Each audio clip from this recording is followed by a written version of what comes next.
Hi friends, మన పురాణాల ప్రకారం మహాశివుడు పార్వతీదేవిని పెళ్లి చేసుకోవడానికి కారణం తారకాసురుడు.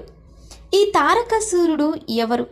ఇతని కారణంగా మహాశివుడు ఎందుకు పార్వతీదేవిని పెళ్లి చేసుకున్నాడు అనే విషయాలను ఈ వీడియోలో ఇప్పుడు మనం తెలుసుకుందాం. మన పురాణాలలోని శివపురాణం ప్రకారం వజ్రనాగ అలాగే వజ్రాంగిని అనే అసుర దంపతులకు తారకాసురుడు జన్మించాడు. తారకాసురుడు బ్రహ్మదేవుడి గురించి తపస్సు చేసి బ్రహ్మదేవుడిని మరణం లేకుండా వరం కావాలని అడుగుతాడు. కానీ దానికి బ్రహ్మదేవుడు ఒప్పుకోకపోవడంతో అప్పుడు తారకాసురుడు శివునికి పుట్టిన కుమారుడు. అలాగే అతడు 7 ఏళ్ల వయసులో ఉన్నప్పుడే నన్ను సంహరించాలని వరం కోరుకుంటాడు. బ్రహ్మదేవుడు అతడు కోరుకున్నట్టుగానే వరాన్ని ఇచ్చి అక్కడి నుంచి వెళ్ళిపోతాడు.